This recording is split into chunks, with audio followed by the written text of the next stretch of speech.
Ow. What's up, everyone? Punchy back with Higurashi When They Cry, Chapter 4, Himatsubushi.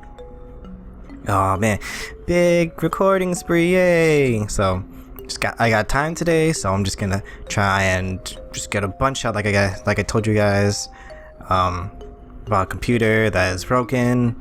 Well, it's kind of fixed, it's just I'm not sure how long it'll last. We'll see. I'm sure it's dying, but it's got a little bit left.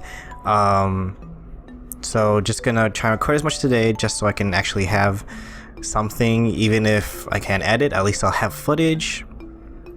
And I'm gonna try and edit it when I can. I'm starting something new at work, so I don't know how it's gonna be beginning of the week. Hopefully I'll be able to catch up essentially.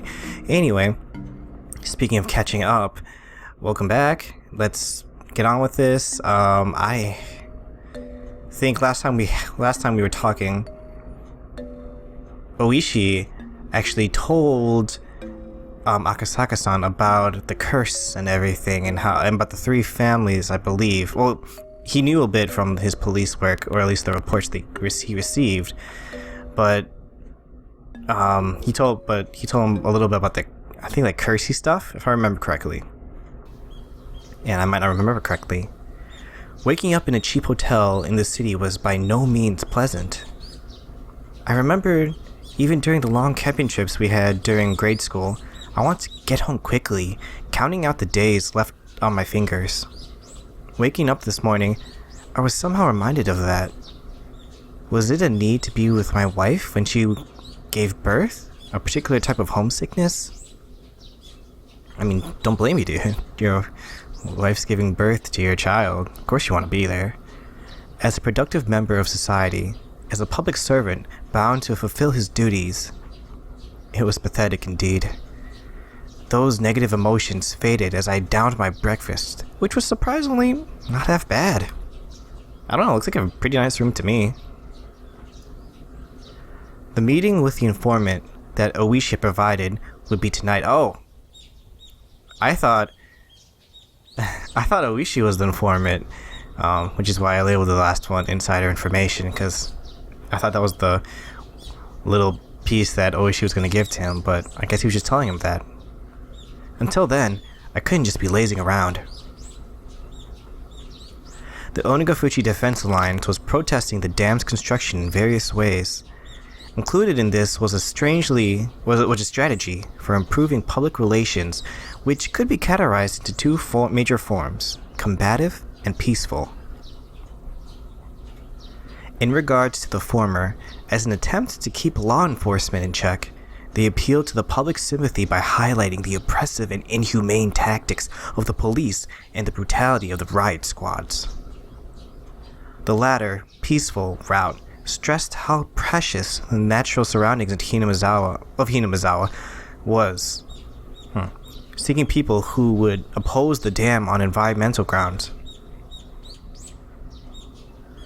As a part of that, the village of Hinamizawa had invited celebrated zoologists and botanists, as well as environmental groups, to advertise the nature surrounding the town. According to the news, in recent years, there had been a group calling itself Hinamizawa Nature Watching, setting up free sightseeing tours. I would have liked to take advantage of the opportunity, but when I called the village administrative offices, they responded that it was too late to put in an application for the tour, and they were still undecided as to when they'd be doing another one. I see. So there's no applications for next time? Too bad. Are you a member of the environmental group? Or maybe somebody from a magazine? No, just here privately. Privately? Then you're a tourist. Something like that.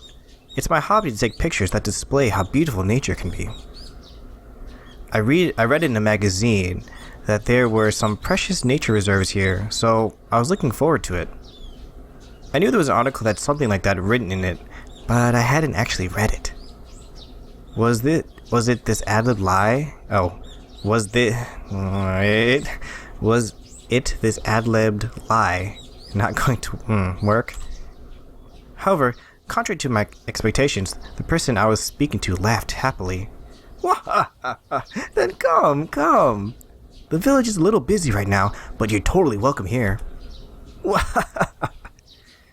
In that case, I'll graciously accept the offer. Thank you. How are you getting around? Car? If that's the case, could I ask for your license plate number? No, there's no ulterior motive behind that. That was probably related to the checkpoints they'd set up on the way to the village. If I didn't give them my license plate number, I'd most likely be hindered in various ways. I thought about using the car I'd borrowed from the prefecture, but I was lost on whether it was okay to tell them that plate number. If the Onigafushi Defense Alliance was behind this incident, there was no guarantee that they wouldn't be able to find out who I was. I had to play it safe, so I elected to refrain from using the car. No, actually, I'm not using a car. If there's a bus or something, I'd prefer that. We do have a bus, actually. The route is going to be discontinued soon, though. You can take that. It departs from Okinomiya Station. Thank you very much. I'll look out for it. When will you be coming? Is it your first time in Hinamazawa? If it is, you must be unsure about a lot of things. If you let me know, I can have somebody show you around. Oh, no, I couldn't ask that much of you. Don't worry about it.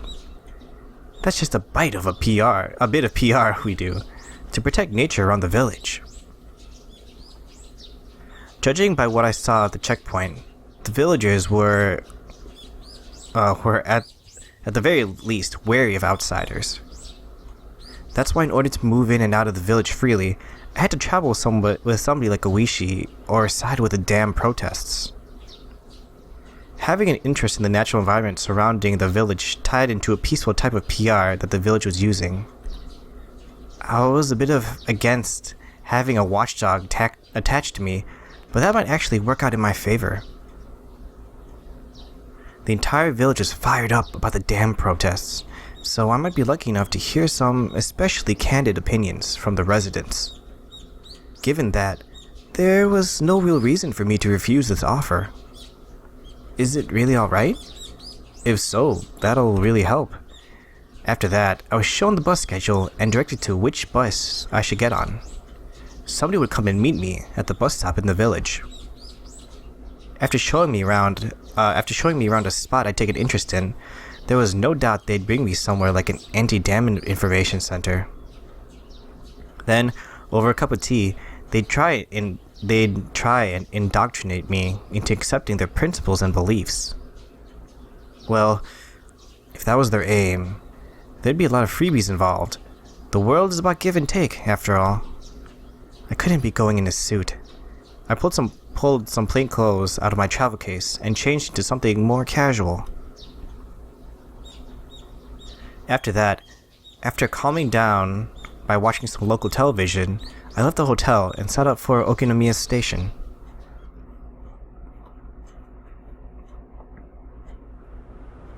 The bus route that I was told would soon be discontinued certainly didn't look that way.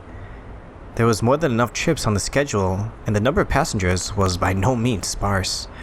It was on the main link to Okinomiya, the only town in the area. The types of passengers that stood out were older folk who didn't look like they could drive, and housewives who didn't seem like they had a license. If the area was submerged at the bottom of the lake, it wouldn't matter if there was a bus route. That's why it was going to be discontinued, in the unnatural scheme of things. If I could catch a glimpse of the government's intent in cutting off their means of transportation to bully the village into emptying out sooner, I could catch. It makes sense. According to the documents, talks between the Ministry of Construction and the locals broke down quite early. The government decided from the start to take an aggressive stance on the matter. It was like the fairy tale with the north wind and the sun trying to get the traveler to remove his cloak. Even their bullying had meaning to it. The reason why the Onigafuchi Defense Alliance resisted so violently was because the government was doing unseemly things like that.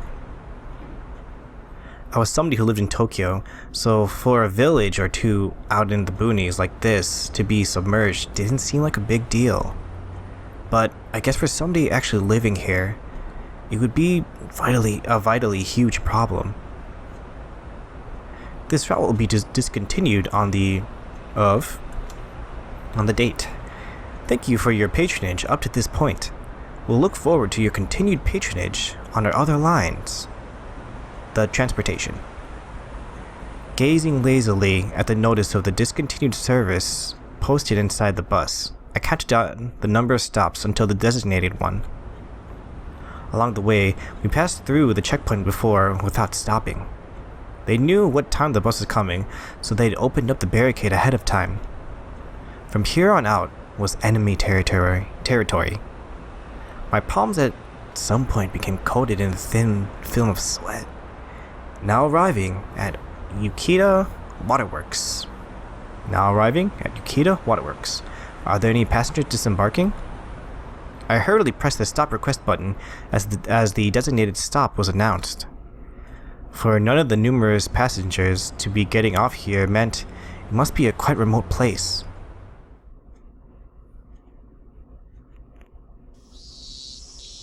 In actuality, the stop I got off was so abnormally run down that I could tell it was barely used. As soon as I stepped out, an intense atmosphere completely different than the interior of the bus assailed my body. Right now, Ooishi and Motodai weren't beside me. That's right. At present, I was alone in the middle of enemy territory.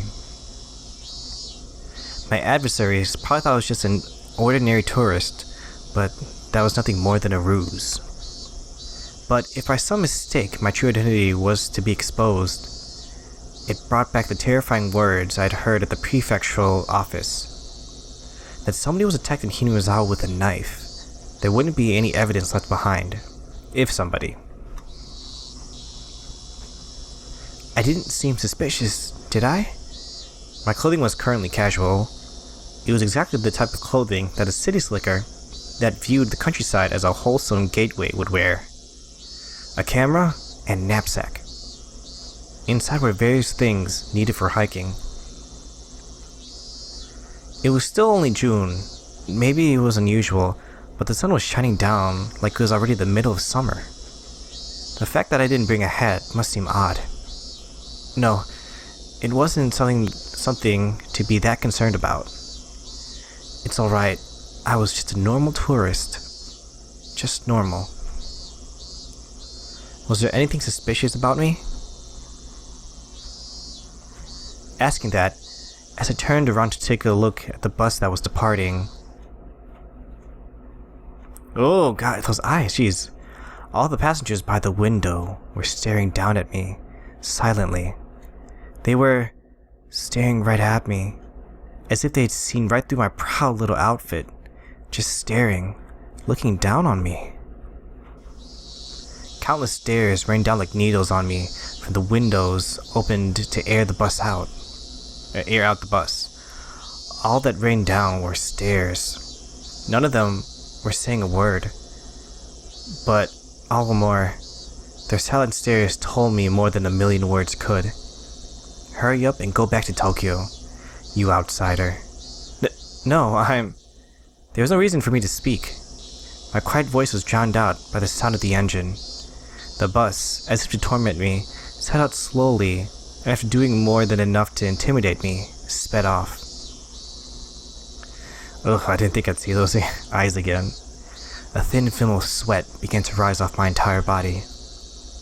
According to the documents, it was a village that seemed wary of outsiders. Its population was small, as well. If they saw an unfamiliar face, they would be quick to identify that face as an outsider.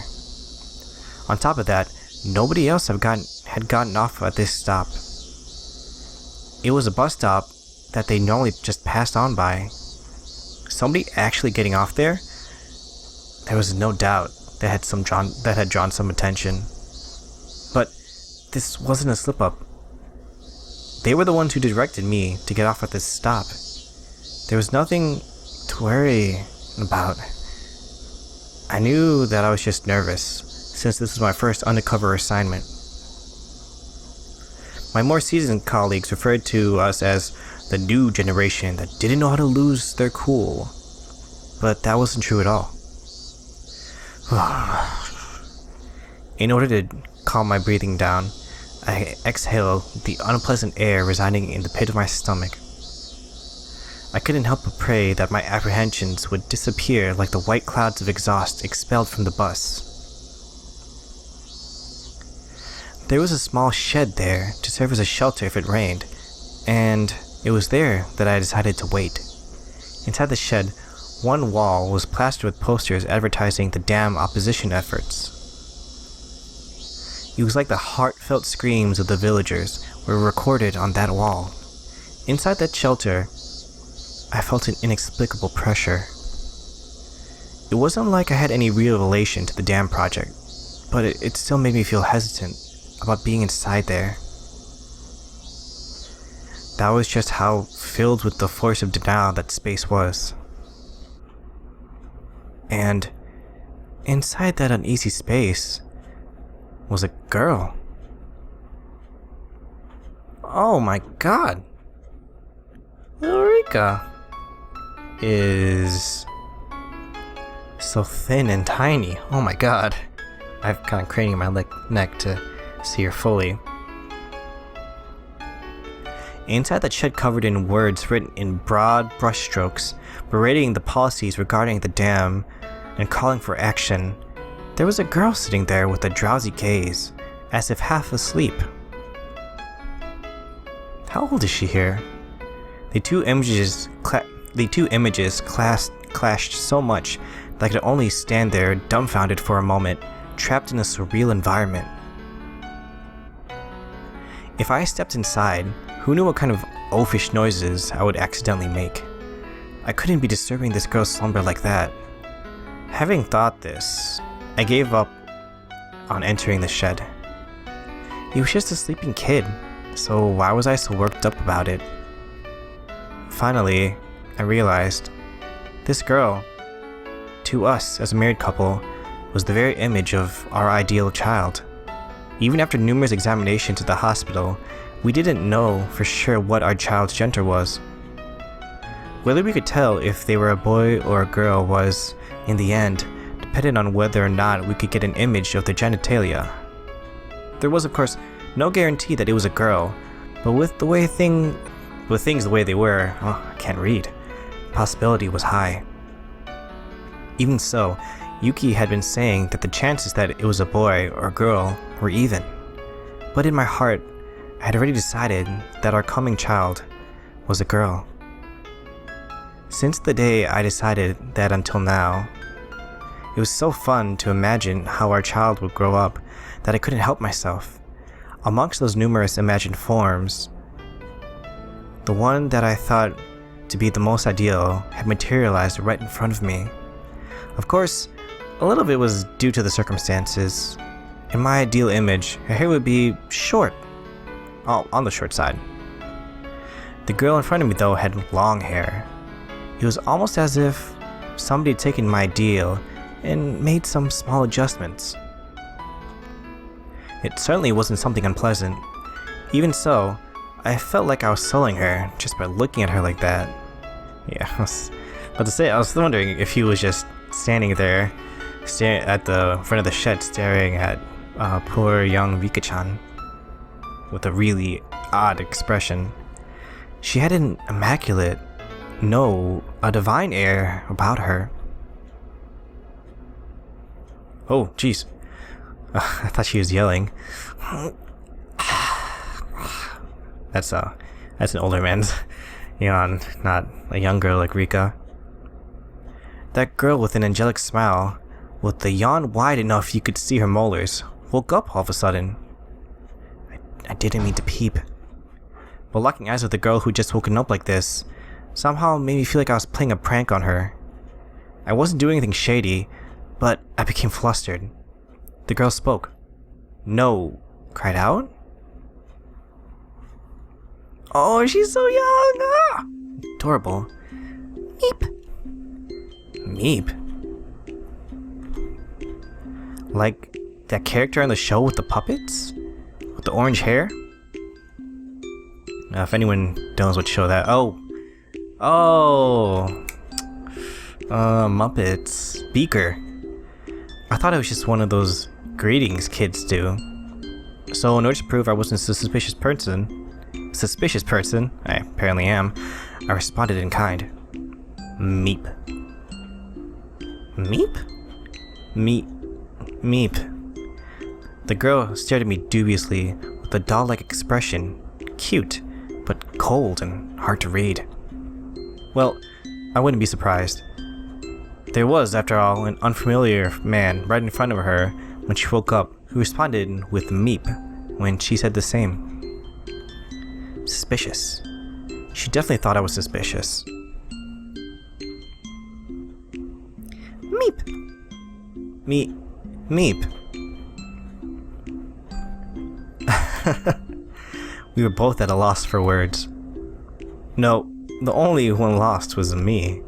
The girl in front of me, as inquiring about my motives, stared at me intently. In this silence, I felt like I was the one who had to say something first. Damn it, this girl was way better at interrogating somebody than Ooishi.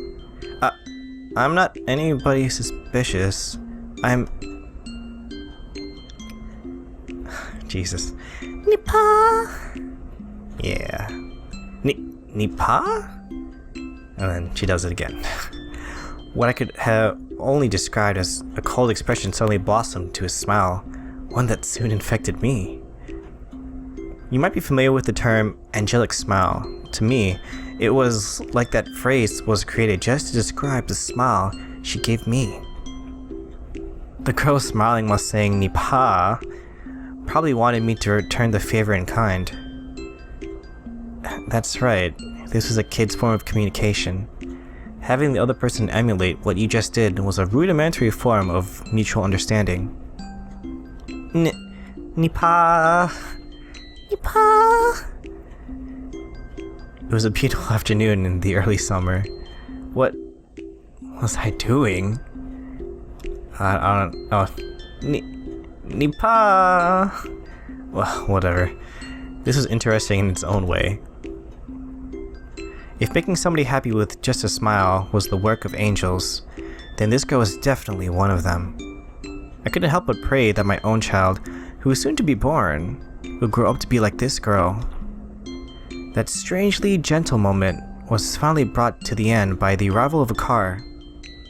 An older person waved at me from the driver's seat, a dry smile plastered on their face. Hi there, good afternoon. Sorry for being late. You're the tourist who phoned yesterday, right? Huh? Yeah. Sorry to keep you waiting. I'm running a little behind because of the farm. Hop right on in. It looks like the weather isn't going to hold up for much longer, so I'll show you around real quick. Huh? The weather? It changes fast around here. There'll probably be evening showers again today.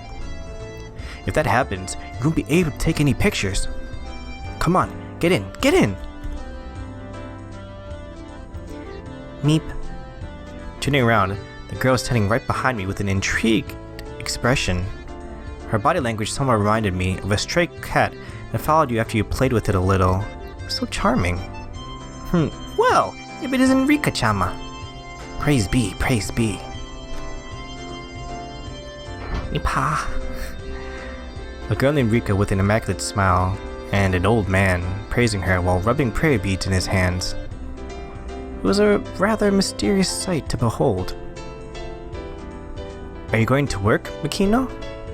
It's not exactly work, per se. I was asked by the mayor to show around a young'un who came to the village for some sightseeing.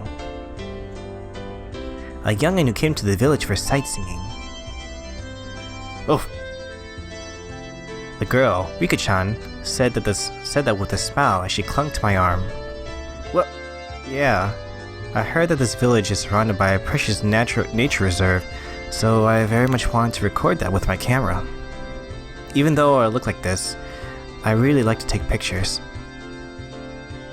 Tomitake Mark II. Huh?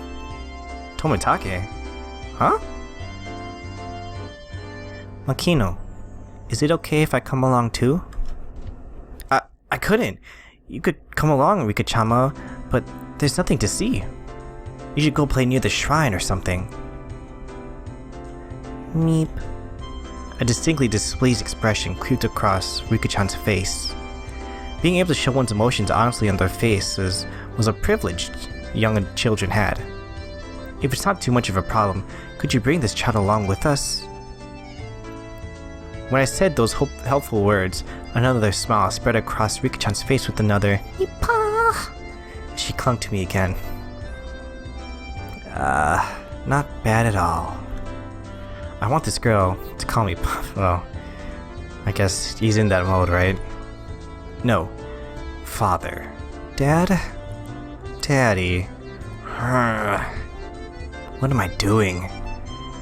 Ever since I met this girl, I was completely off my game. Just calm down. Nothing I can do, I guess. Rika-chama never listens even if you say no. Come on, hop in. Come now, Rika-chama too. The old man descended from the driver's seat and opened up the sliding door of the van, which had Onigafuchi Alliance Town Council stenciled on the side. Rika-chan brushed me aside, dove into his seat, and began bouncing around right away. It seemed like she was thoroughly enjoying the bouncy springs. Come on now, Rika-chama. If you're like this if you're like that, our guest can't sit down. Hey, Rika-chama. Girls are nice. I wonder if my child will play around like this too. No. It was written in that guide that raising a child that you shouldn't dote on them. Kids are kids. If you don't raise them strictly without spoiling them. It's soft and springy. Pa.